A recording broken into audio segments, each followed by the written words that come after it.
What's up, guys? Welcome into another episode of the Wolverine Live Recruiting Show. I am your host, EJ Holland. Tonight, I'm going to be taking all your questions in the chat box. Before we do that, remember to like this video, subscribe to our YouTube channel for free, get notifications every time we drop new videos. And if you're not a subscriber to thewolverine.com, make sure to head over there now. Use the special promo code UM1. That's $1 for 2 months over at thewolverine.com. You get exclusive insider information on everything Michigan recruiting. Coaches are on the road this week. I had some big flip intel over there. So make sure to head over to thewolverine.com today. Use that promo code UM1.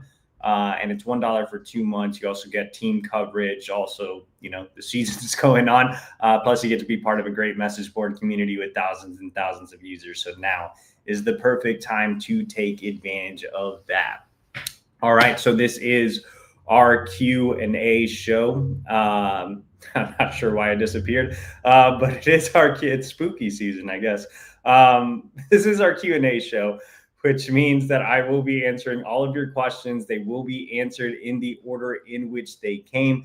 If you want to skip the line, you can leave a super chat. That money goes directly to my travel budget so I can continue to see top recruits around the country. And or if you just want to donate, you can click that super chat button as well. But if not, we will answer the questions in the order in which they came.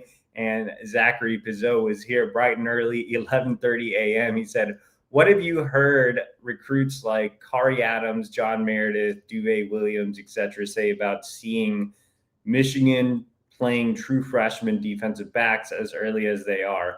Had 3 true freshmen playing in the fourth quarter of a Big Ten game. That's always been a big pitch for Michigan. I mean, even dating back to the days of Clink. I mean, you had Will Johnson play pretty early. You've obviously had Jair Hill play early. You saw the guys get out there this weekend. So, yeah, I think the opportunity for early playing time, the need at corner has definitely been stressed, especially with the departure of Will Johnson and Will being such a big name that resonates with recruits. I think that that's certainly been appealing. It was appealing last year when Shamari Earls was going through the process. He obviously flipped late from Georgia to Michigan, and a big thing for him was I can come in and I can fill Will Johnson's shoes and I can play early just like he did. And I think that's just such an easy sell to guys like you mentioned, like Kari Adams, who is committed to Notre Dame right now, much like Shamari last cycle, again, was committed to Georgia. I think that's such a big point of emphasis for Michigan as they push for that flip. The young guys like John Meredith, like Duve Williams, I'm sure Michigan will continue to sell that as well. So I think it's definitely an opportunity to pitch those guys on the recruiting trail. Zachary Pizot says, on a scale of 1 to 10, 10 being most likely, what are the odds of flipping Nick Abrams and Kari Adams? If not Kari, what other DBs are likely? With Nick Abrams, I would say the odds of flipping him, maybe a 7. I mean, that's fairly high. He's already scheduled a visit, as I reported over at thewolverine.com on Friday. He is slated to make a visit to Michigan on October 4th. That will be an unofficial visit. Remember, he already took his OV in the summer. I think I'm going high with Nick. Obviously, again, he has a visit already set. But I think I'm going high with Nick as well because he's such a fit for Michigan. Like it just makes so much sense. I mean, Michigan, he loves Georgia's linebacker tradition, the way they utilize their linebackers. But I mean, it's not like Michigan doesn't have linebacker tradition or hasn't had linebacker production recently. I mean, I think that you turn on the tape of Junior Colston and you say that can be you because he has somewhat of a similar type of skill set. So I think that Nick also really values what Michigan can do away from him or do for him away from the field, which is potentially getting a degree from the Ross School of Business. He's a really smart kid. He goes to a private school that's, renowned in the DMV, McDonough. His father, Nick Sr., is the CEO of a financial planning firm. So he's grown up around business. That's what he wants to do. And I think, on the official visit, that certainly caught the attention of both Nick and his father. If Michigan gets everything right on the NIL side, and so far we haven't seen them make the big NIL push at the linebacker position, but if they can get that straightened out, because they really do want Nick. I mean, he's been at the top of the board since early on in the cycle, since like the spring. So I think if they get that on track, I could definitely see a flip from Georgia. It won't be easy. He, again, really likes what Georgia has to offer on the field. He has a great relationship with that coaching staff. Their linebackers coach was out to see him on Friday night as well. Seemed like a really good dude from my interactions with him.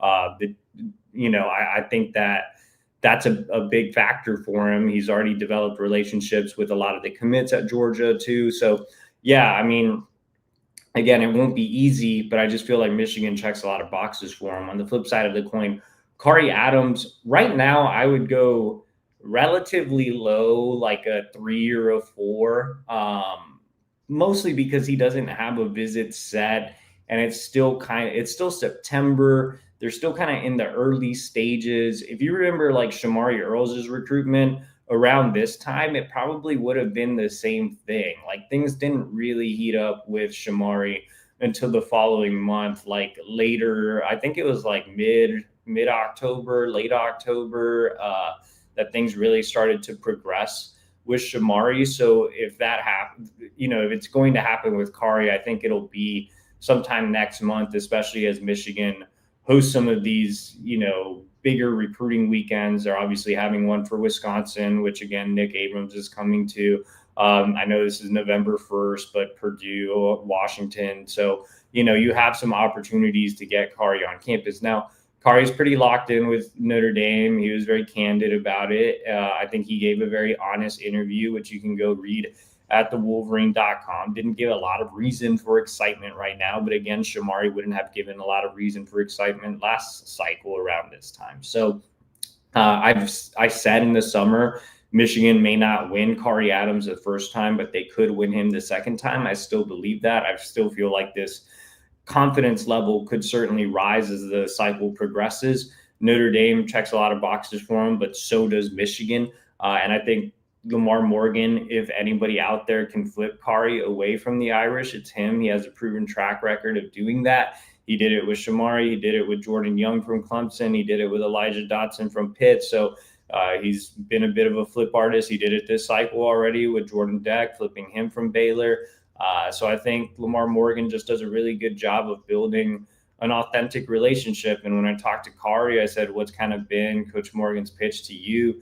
And he said he hasn't really had a pitch. It's just been more building that relationship, continuing to keep in contact. So if he continues to do that, and he's, again, to your point above, continues to see freshmen getting on the field and the need at corner and the ability to come in and compete, I think that certainly helps. I think, Michigan is willing to spend on the NIL front. They really want an elite corner. Kari's at the top of the board, but I don't think Kari is just, straight NIL type of guy. I think he really does value the education side. He also goes to a really good school in the DMV. He, again, playing time is big for him. The relationships are big for him. So I think Michigan has some work to do, but he's a guy that he just fits Michigan, man. I think they just need to win him over. Zachary Pizot says, are we going to see any coaches on the road during the bye week? Any names to look for? Yeah, so our other recruiting reporter, Ethan McDowell, had a whole rundown. We spent some time today tracking down where the staff is going to be. Mostly going to see commits. I mean, the big guy they're going to see is Braylon Hodge, 4-star linebacker who is committed to Michigan State. Nick is at the very top of the flipboard. It's possible Michigan takes two more linebackers. They already have one committed with Markel Dabney. I'm not sure that they will, but they will. I think they will flip a recruit by the end of the cycle. And Braylon Hodge is very high on the board along with Nick. He's been a big riser in the rankings this fall. You see Rivals recently bumped him up. to a 4-star, number 170 overall recruit in the country. So, I think that Michigan has a really good shot to flip Hodge as well. Michigan State, I don't think will hang on to him. I'm not even really that concerned about Michigan State, to be honest. It's more so the other schools that are getting involved. Texas just had him for a visit. They're a big contender. Oregon just offered. They could turn into a big contender. So he's looking to make his first visit for the game against Wisconsin. And Brian G. Mary going out to see him right away on Thursday night will be big. And then, like I said, most of the other guys will be commits. Ron Bellamy will be out here in my neck of the woods seeing Travis Johnson. I think a really important stop will be Lou Esposito seeing Alistair Vallejo, who is still being contacted by other schools. But you can read our full rundown over at thewolverine.com. Customer service says flying today, so I will miss the show, but keep up the great job, EJ. Actually, I do have a question. What is this wondrous franchise opportunity everybody keeps talking about? Please tell me more. So yes, we have a great opportunity with one of our sponsors, My Perfect Franchise. Have you ever thought about getting into the franchising game? Well, Andy Luedecke can help. Andy is an experienced veteran in the franchise industry. He can help you if you have any type of interest, whether you're an experienced entrepreneur or you're just trying to get started in the franchising world. If you've ever thought about running a Chick-fil-A or the CVS or a Walgreens or even something, completely different, whatever you can think of in the franchising world. It doesn't have to be food or convenience. Andy Luedecke can help you. You can contact him directly via phone at 404-973-9901. You can email him at andy@myperfectfranchise.net. He'll set up a Zoom call with you and go through the steps of potentially getting into the franchising business. So don't miss out on this unique opportunity. Andy is an avid college sports fan, and he is here to help you. So again, that's Andy Luedecke. Call him at 404-973-9901.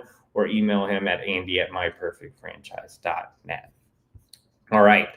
Tyson Smith back with another one. He says, Savion Hyder had another big week. Do you see On3 making him the number one player, even though he's a running back? So first of all, we're gearing away from On3 when it comes to talking recruiting. It is now the Rivals rankings. I actually got a text to change my story from On3/Rivals to Rivals.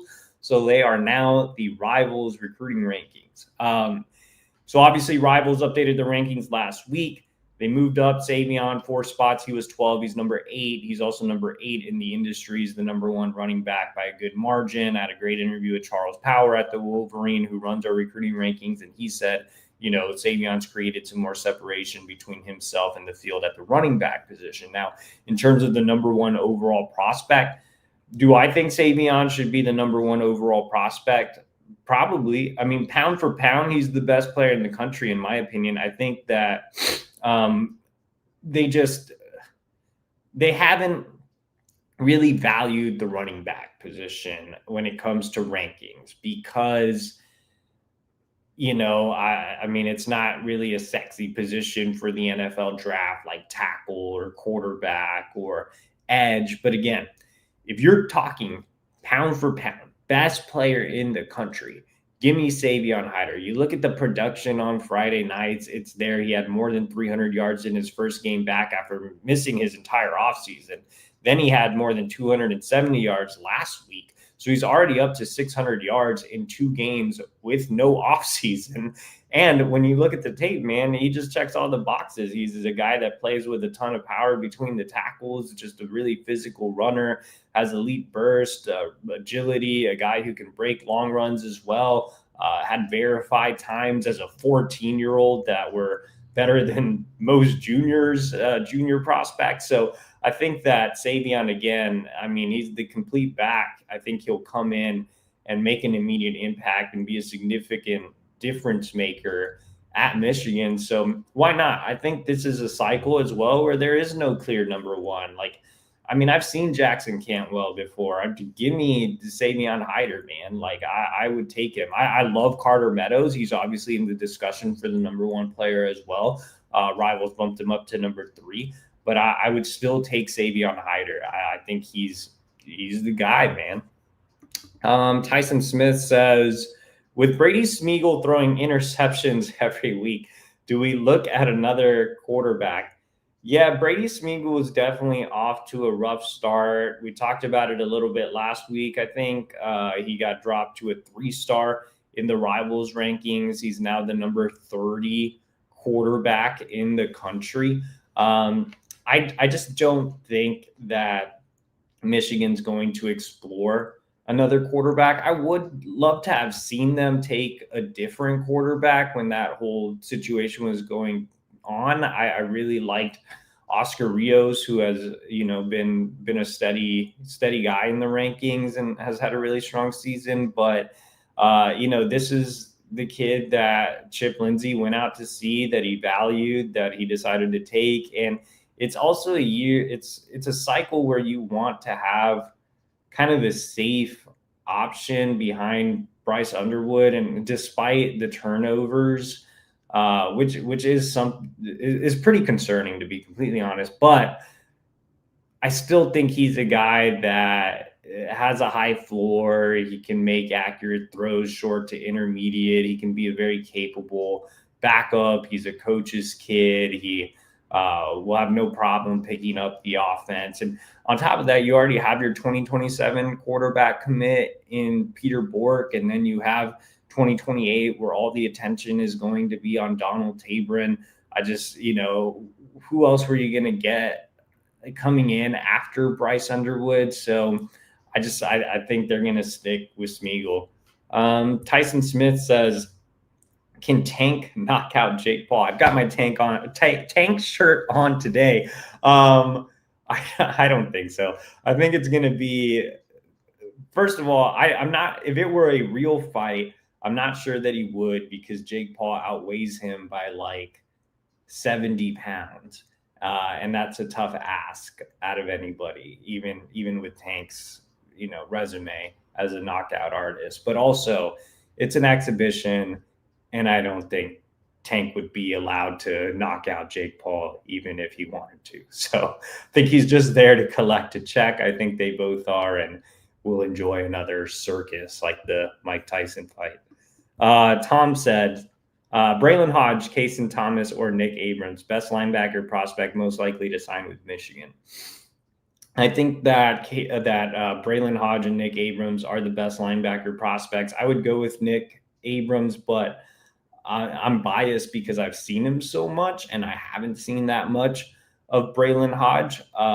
In terms of who's most likely to sign with Michigan, it really depends if they push for Kason Thomas or Billy Waivoda. I think Nick and Braylon are the big dogs on the board right now. Like I said, they may take another. I think that, man, if they do like go all in for Kason Thomas, maybe because he's one of the lower ranked guys, but he's also an Iowa guy and he's been committed to Iowa.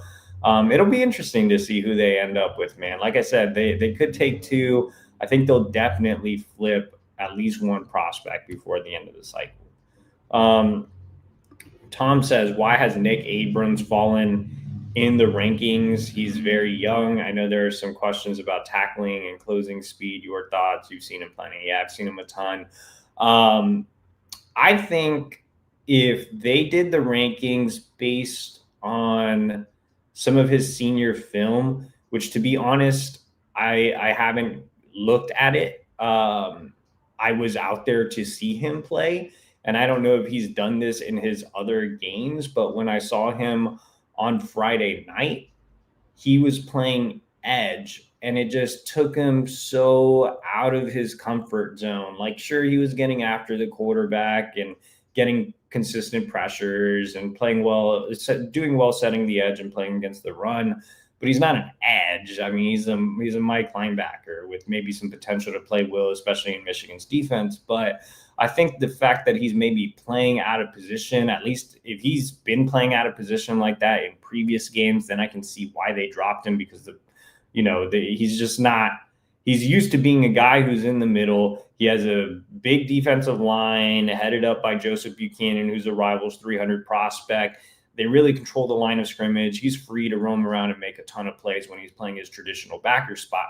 Last year when I saw him, he did that. He had like 12 tackles and was very athletic in pass coverage. And then obviously I saw him throughout the spring as well. He looks the part. I'm not concerned about closing speed. I'm not concerned about tackling either. I've seen Nick close and strike. I've seen Nick be very comfortable in coverage. I've seen Nick fill gaps in a hurry.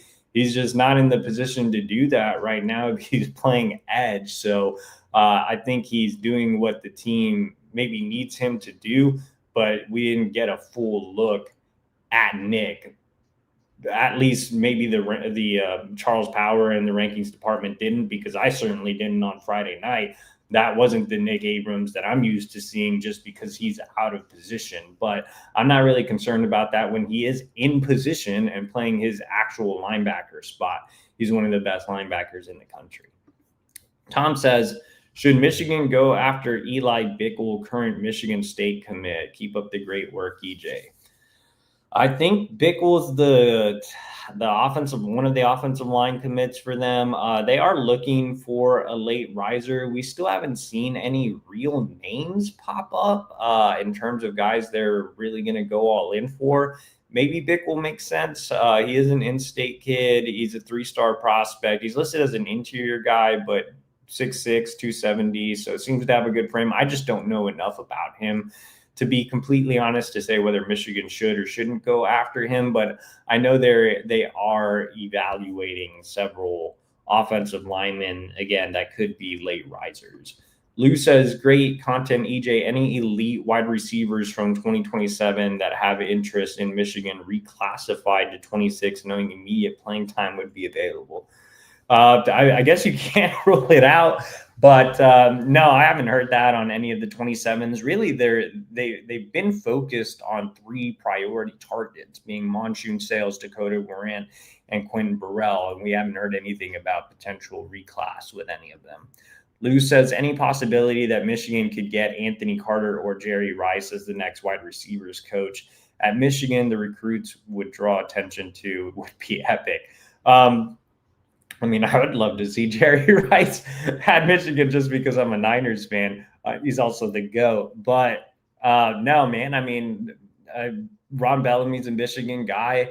I think as he continues to stack talent and get different types of receivers, as they maybe play the NIL game and land some highly touted guys in 27 and get guys out of the portal, I still think there's a belief that Ron Bellamy can be the guy there. So, obviously I'm partial to Ron. I covered him as a high school coach at West Bloomfield during my time covering the Donovan Edwards recruitment, but I don't want to speculate on, anything. Obviously the wide receivers need to be better. I just don't think there's been a lot of talent stacked in that room, and things have gotten better. You see that this cycle, landing guys like Zion Robinson, Travis Johnson, taller, athletic, explosive weapons. You see the opportunity to land some of those elite wide receivers in the Midwest in 27. And if they can get around the admissions restrictions, I mean, they have the money to spend on immediate impact wide receivers in the portal. So we'll see. Ben Rickett says, do you think Michigan will end up going after an additional offensive line recruit? If so, who are some names? No new names. They're monitoring a lot of guys, but haven't really started to press for a select few. It's been different at linebacker. You've seen them, they've re-engaged with Nick Abrams. You've had a couple of new names pop up, but overall, nothing really new on the offensive line. We're still expecting a late riser. It just hasn't come yet. Ben Rickett says, who do you think Michigan will land at wide receiver in the 27 class?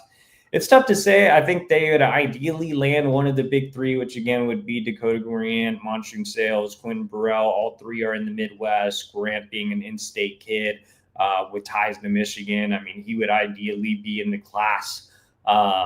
Maybe 2 of them would be super, super ideal. And then maybe they take a chance on a lower rated in-state guy with some upside like a Trey Britton. But really, it's tough to say on wide receiver just because those three names are the three big priorities right now. Mike Spencer says, hi, EJ. Why is it that some recruits have times and others don't? Don't kids at least run 40s, or do slower kids tend to not post times? The biggest camp out there, and the rivals camp is getting rejuvenated now that it's merged with On3. So hopefully we'll have more verified times from that. But the biggest verified times camp has been the Under Armour camp. The problem is that a lot of times those 40s are scratched, and so they're not reported.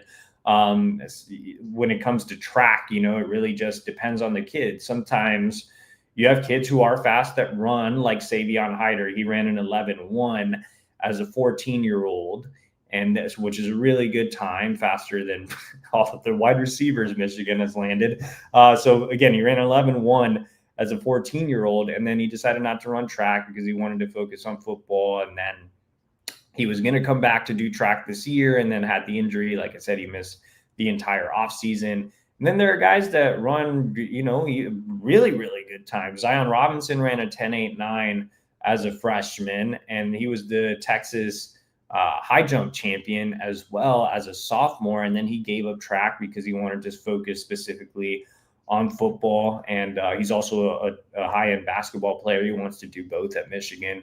Then you have guys like Jalen Pyle, who ran an 11.95 as a sophomore, which is no bueno. And then he never ran again, which, if you run a slow time, you should run it again to prove that that was an anomaly or a bad day, or that you're making strides to get better. That's what I didn't like about Fred Moore either. Like, Fred Moore ran an 11.55, and then this just never ran it again. And so I feel like if you do run a slow time like that, you shouldn't waste time playing 7-on-7 or things of that nature, or another sport. You should really focus on improving your speed and your track times. Get with a speed trainer, run track, get better, show you have better times. That's the biggest knock with Pyle. That was the biggest knock with Fred Moore. And yeah, I mean, it's really some positions you don't really need to run a 40. Like, I don't know. I don't need to see I'm sure it would have been fast, but like didn't really need to see a 40 from Kenneth Grant. Fast relative for his size, but it's not something I was really looking for there at nose. So yeah, I think every case is just different, but I think as football recruiting has progressed and we really get into metrics, the best time to use, and the time that's been really valued by college staffs across the country, is the 100 meter. If you run a sub 11 100 meter, you are already just on the radar, man. Like that really helps out a lot. John A. Schultz says, did you think Jaden Sanders could be this good this fast, especially as a summer enrollee?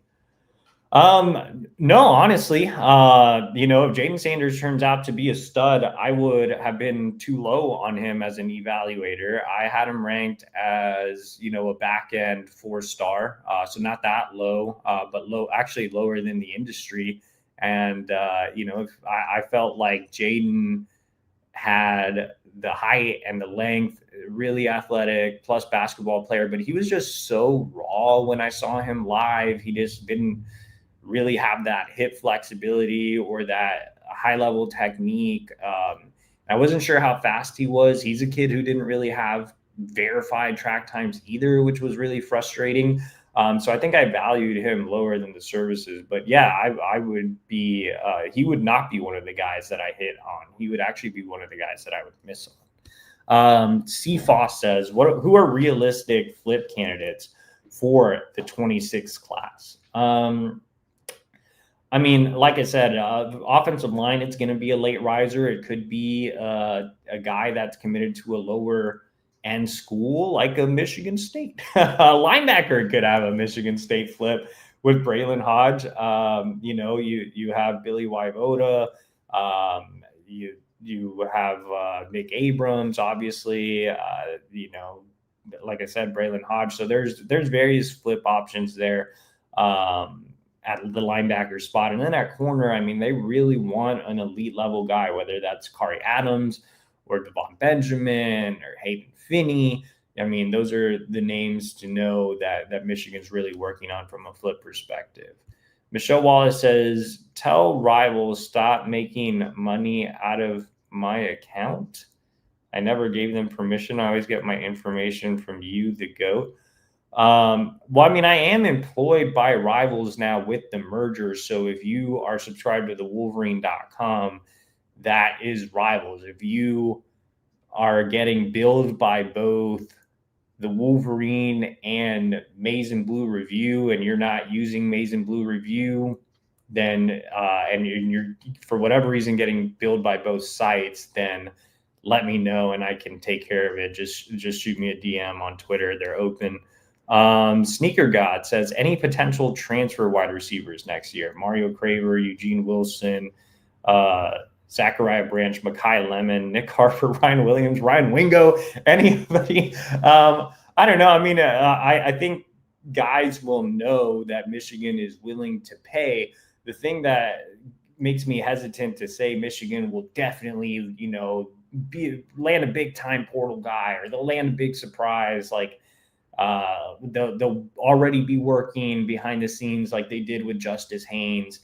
Is just the admissions part. Obviously, they did, get things done with Justice, but I think your options are a little smaller when you have the admissions runaround. Remember, they were supposed to land Skylar Bell. I ended up putting in a prediction for Bell. It looked like a done deal from UConn, and then things didn't happen because of admissions. So I think we just have to wait and see who emerges behind the scenes, or who actually hops in the portal. Will they have as many issues with admissions? It's still some unanswered questions there. Before we do rapid fire and get into our final questions, guys, we do have a new sponsor, and that is Dollar Shave Club. When you rep your team, don't stop at the jersey. Dollar Shave Club's collegiate razor handles combine grooming with glory, letting students, grads, and fans show their spirit in style. From the sink in the stadium to shave with school pride, visit dollarshaveclub.com to grab your college handle today and go blue. And what they mean by that on Dollar Shave Club is they have a Michigan-specific razor, which you can, if you go to the site, you see Michigan there, you can get a Maize and Blue razor there. So, and it's the Dollar Shave Club, man. So they're going to have some reasonable prices. So shout out to our new sponsor, Dollar Shave Club, for all your shaving needs and to rep Michigan. I mean, I guess, I don't know who's watching you shave, but if you're at the gym and you're shaving, man, you can rep Michigan in front of, some of your friends. You can rep it in front of your wife. You can rep it in front of your cat like me. I don't know, man. You can rep it everywhere. You can take it for travel. Dollar Shave Club is your place for everything shaving. So get your personalized Michigan razor there, man. You can't really find that anywhere else. Really cool item to have, even as a collector. You can put it up there, where I have Pikachu and Gengar and stuff. You can put them back there. So a lot of cool things you can do with the Dollar Shave Club. Get your University of Michigan Diamond Grip handle today. It's limited edition, so make sure to stock up. And I think I can't really see. I guess my eyes are going bad because I'm getting old, but it is $8. Look at that. $8, man. Very reasonable price. So make sure to sign. No, you don't even have to sign up. Make sure to go there and click add to cart, and you can get your Diamond Grip razor today. All right. Billy Geitman says, and this is rapid fire, guys. So these are the final questions. If you still want to get a question in, or you want to get a super chat in, make sure to hit that little box with the $sign. That money goes directly to my travel budget so I can continue to see commits and targets. Blippy Geitman, says, what odds would you give of Michigan getting a commitment from one of Sales, Warren, and Burrell next year? I'm going to go high, man. They're going to spend, it's a necessity for them to land one of those three. I would say 80%. Kinetic 615 says, have you heard any feedback from recruits about Michigan's new offense with Chip? Most of the guys that are committed have said positive things. I asked Savion about it. He's been really impressed with Justice Haynes. I asked Travis Johnson about it over the weekend, and he's really excited to see it in person when he gets back to Ann Arbor on October 4th. But he's really liking the way Bryce is playing. So it's been pretty positive reviews so far from the recruits we have talked to. John A. Schultz says, why does Rivals still count ESPN in the composite? Their rankings are trash. See Savion Hyder and Carter Meadows. They are the other service that does rankings, and they do put on the Under Armour camps, which is a big metric, so they get a say. John A. Schultz says, will we ever learn what parts are moving with CJ Sadler? Maybe eventually, but just know that they're moving, and it's probably not going to happen. Dutchman says, what happened with Skylar Bell again? Like I said, it was an admissions issue. And John A. Schultz says, EJ, I'm going to get you a Notre Dame Dollar Shave Club razor for Christmas. You're welcome. I really don't want one. And I don't know if they make Notre Dame razors. I'm not sure if I saw that on the list. So you can just get me a Michigan one and it'll be fine. Wolverine Casual says, which Michigan commits are most likely to move into the top 100? Well, I said Julian Walker, he already moved in. Travis Johnson puts together games like he had on Saturday where he went for 170 and 3 touchdowns. I think that's certainly a possibility. He would be the guy that comes to mind, maybe Titan Davis as well. He's been on the cusp of the top 100. Wolverine Casual says, what's going on with Luedecke? Not really sure what you mean. Like in terms of his commitment, we haven't heard anything to really scare us there. So, he's been pretty solid. Wolverine Casual says, which corner do we land? I don't know, man. Michigan's going to spend, so we'll see. And Wolverine Casual, since I didn't understand your last question, you'll get the last question of the night. And he says, is Savion Hyder better than you expected as a senior? Well, I knew behind the scenes that he had the injury and he wasn't doing anything all offseason because I was actually going to go watch him run track, and then he didn't end up doing it because of the injury. So he's better than I expected just because a normal Savion offseason, he would have done track. He has a private running backs coach that he goes to. He would have done spring football with his team. He didn't get to do any of that. So for him and he missed his senior opener too. He wasn't even cleared by then. So for him to go out and have 600 yards in his first 2 games back with no offseason, yeah, he's better than I thought so. John A. Schultz snuck in some final questions. He says, EJ, could Zion move into the top 100? Hasn't he been putting up monster numbers? He has, and I love Zion, and I think that he should rise in the rankings, but Rivals has him really low. He's only a 3-star. And John A. Schultz says, why does your hat say art with a Marlboro logo? I don't know. I thought it was a cool hat. All right, guys, appreciate your time. And we will be back next week with another Q&A show. Again, thank you to our sponsors, My Perfect Franchise, and our Dollar Shave Club. And like this video, subscribe to our YouTube channel for free. Get notifications every time we drop new videos. As always, subscribe to thewolverine.com. Use the promo code UM1. That's $1 for 2 months over at thewolverine.com. Like I said, guys, we will be back with another show next week.